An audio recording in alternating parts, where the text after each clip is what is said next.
Men o'zbek ayolini ataylab maqtamoqchi emasman. Men taqqoslab ko'ryapman. Ayollar, opa-singillarim, onalarim, sog' bo'linglar. Sizlar bizni quchog'imizni farzandlarga to'ldiryapsizlar. Biz dunyoga nima uchun keldik? Ha?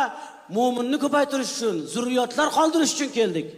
Aeroport samolyotda kelyapmiz. Bitta o'zbek ayoli, bir yosh juvon, 3 ta bolasi bor ekan. Hay tegma, hay remeni taq, hay yoqqa o'tma. 3 ta bola bilan kelyapti. Oson emas 3 ta bola bilan.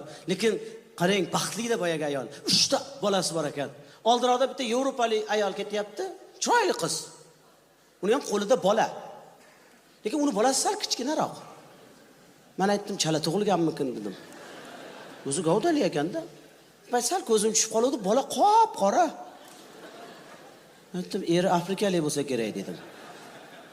Sen bir payt shundoq biz tomonga o'giriluvdi, ne ko'z bilan ko'rayki, ana uni qo'lidagi kuchuk ekan. Laycha kuchuk. Yana uni tinmay o'pyapti. Nyon.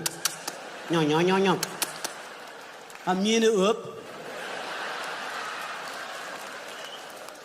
O'zbekni bitta normalniy erkagini o'p.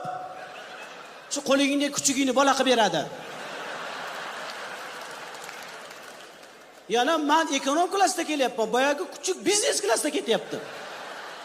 Yana battar bo'ldi deganda menga mantamagimda qarab qo'yadi. Men o'shanda bitta narsani tushundim. O'zbek ayoli qo'lidagi 3 ta bola ertaga katta bo'lsa injener bo'ladi, olim bo'ladi, tadbirkor bo'ladi, san'atkor bo'ladi, sportchi bo'ladi, imom bo'ladi, inson bo'ladi. Ha, uni qo'lidagi kuchuk it bo'ladi, boshqa hech narsa bo'lmaydi.